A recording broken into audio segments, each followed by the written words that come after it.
Next up in the gear review, Sansui 7000.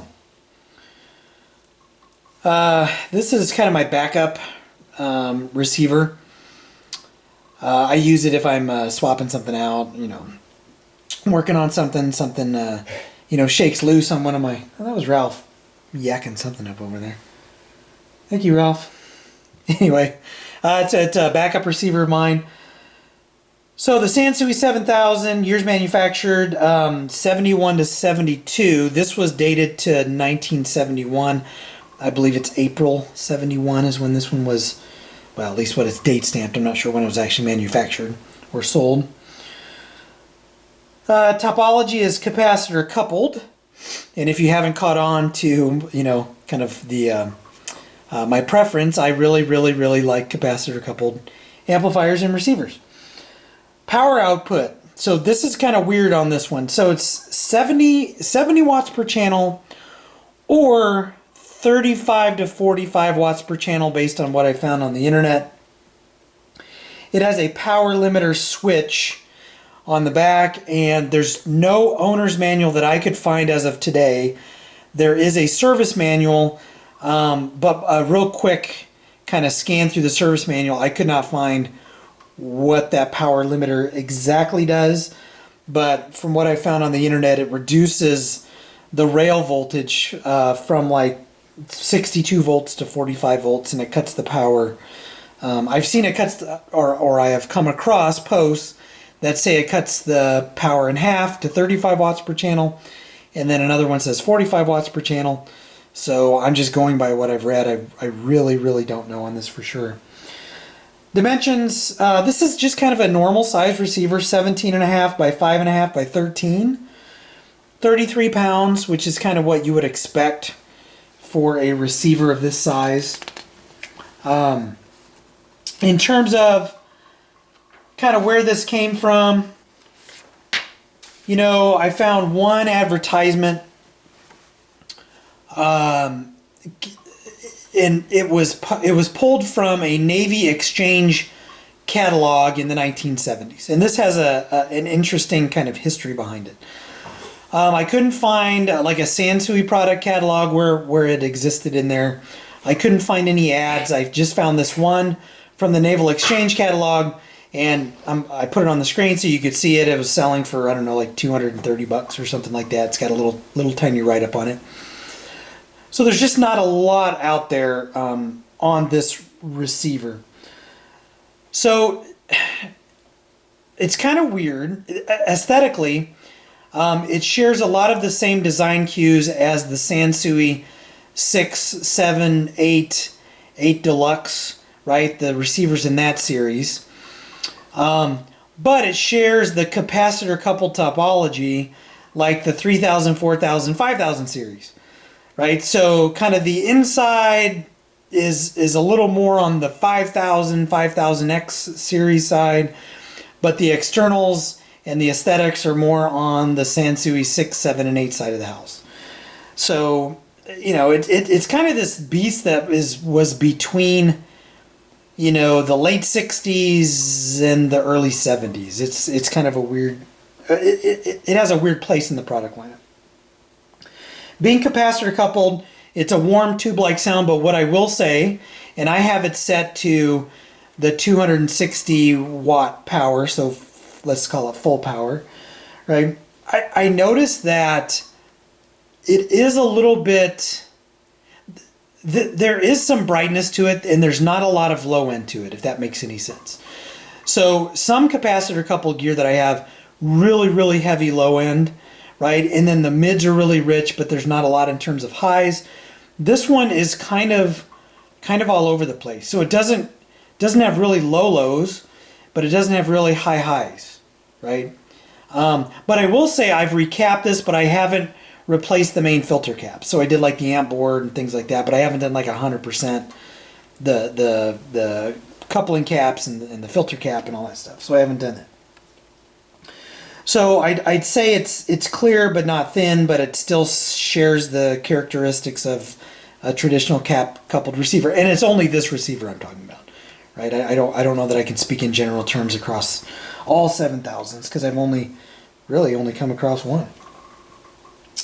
So in terms of, usability, really, it's really basic. It's got kind of the traditional, RCA connectors in the back. It's got that switch that I showed you for power output.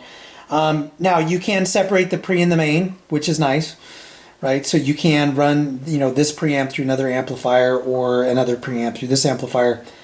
I don't know why you'd want to do that, but you can. It gives you that flexibility. In terms of, kind of functions of it, so we've got A, B, and C speakers. You can run 2 sets of those at any point in time. So you could run A and B or A and C. No B and C option. Bass treble controls. Volume control. Now, I might as well bring this up now. The one thing I don't like about this receiver is the volume control gets lost in these other controls.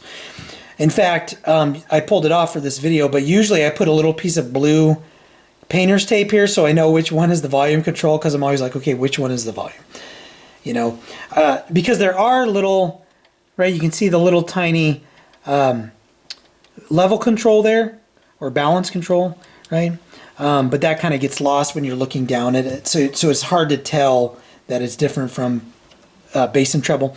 But so we have the volume control that gets lost, which one of the things I don't like. Balance control here, right? That's for both channels. We have mic level. We've got our selector knob, phono 1, phono 2. So 2 phonos for this one. FM auto, FM mono, AM, auxiliary. And then kind of a small tuning dial, which again, it gets kind of lost, right? I don't, what do I do with this knob? Plus my eyes are failing me, right? I'm getting older, so, I can't see crap anymore. So that gets lost.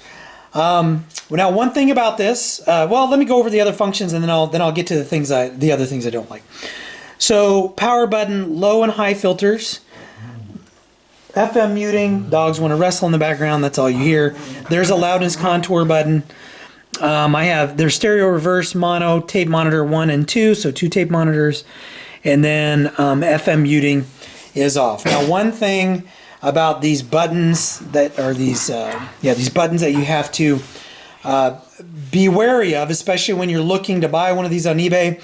These labels will fly right off. They're little metallic labels. Knock it off, Ralph. Little metallic labels. These will fly off. Even during normal operation, after I got this, one of them kept falling off, so I had to glue it in place. I just put some contact cement and glued it in place, and it's stayed since then. So that's one thing to be aware of and one thing to look for. Right? It's very easy to overlook these labels if you don't know that. There's a guy on eBay that will sell these occasionally. In fact, I think he's over in Iowa, which is one state over from where I am. So yeah, that is one thing you have to look out for. One thing I don't like, and this is true of the 4,000, 5,000, 7,000, I think the 3,000, but don't quote me on that. When you go off of FM, see, I grabbed the tuning button thinking that it was the selector knob. When you go off of FM, you lose dial lights. And I don't like that. I don't like that. I don't like that. I don't like that. Now, I do have a video where I showed a mod on a Sansui 4000 where you can modify it to where these lights always stay on. And what you end up doing is you end up jumping 2 of the pins on the selector knob. And other people have done it. I don't know that it would be super tricky to figure out on this, but I have not yet opted to go and try to figure that out. If you've ever tried to troubleshoot a selector knob, they can be almost impossible to read. At least with my limited, experience reading schematics, they can be really, really tricky to figure out what exactly is going on. If you have a poorly written schematic, it can be tough. So I have not even looked at doing that yet. But that's one thing I don't like. So aesthetically, I don't mind it, but I don't like how the knobs kind of just flow into each other. You don't know what's going on, right? And I don't like that the dial lights will dim when you change inputs. Ralph, can you please? Hey, why do you have to do that right now? Come on, dude. Just stop. Just stop. It's WrestleMania time. Gosh. So, but anyway, other than that, it's a normal stereo receiver, very easy to use. Serviceability, I would call this an intermediate. Whereas the Sansui 4000, that's a little bit, it's easier to get in there, to work on it. It's not as crowded. naturally with this one being 70 watts per channel, there's a little more complexity. So serviceability, while it's still fairly easy, some of the circuitry is fairly, it's growing in complexity in this model. So I would say beginner / intermediate, right? Common problems with these. I couldn't find a lot on these, and luckily mine is not having any of these issues, but I have come across a couple of Sansui 7s I've worked on with FM multiplexing issues, right? So you get FM, but there's no stereo separation. So I'll say that that's probably also a shared issue with these. But beyond that, I don't know anything that is specific to this unit. So anything you're looking at that's 40 or 50 years old, you're going to have problem transistors, right? Transistors they use that are known to fail. And there's a list. Ralph, why? There's a list on Audio Karma that addresses those. And then caps out of tolerance, floating tolerance on the caps. So, just common problems. And FM would be the only one I would say that's unique to this. Let me just show you what's going on behind me. That's what's going on behind me. And I don't know why they want to do it right now. Hey, YouTube is watching you right now misbehave. Can you stop, please? Yeah, stop. We'll do what you want to do here in a little bit. It's time for me to, I can't even say the word, but I need to exit the building, right? And enjoy my backyard for a little bit. So this has already gone too long, so let me wrap it up with one last little section. Price. So what can you expect to pick one of these up for? So this one I picked up for less than $200. I think it was working when I bought. No, I take that back. I think I paid like $400 for it. Probably a year and a half ago, maybe 2 years ago. But it was working super clean. I tried to get that stuff as clean as possible. What I have found on eBay as I did my search today, and I'll flash up the image, was that these are selling for, and these are ish ranges, right? Or these are ish prices. So for a parts unit, probably $200-ish, right? So somewhere around $200, you can get one of these as a parts unit. Probably cosmetically not going to be super clean, but one you can get and work on. Likely to have an FM issue, something like that. Working examples like mine, right? Although mine is very clean, but it was not restored or recapped, around $400.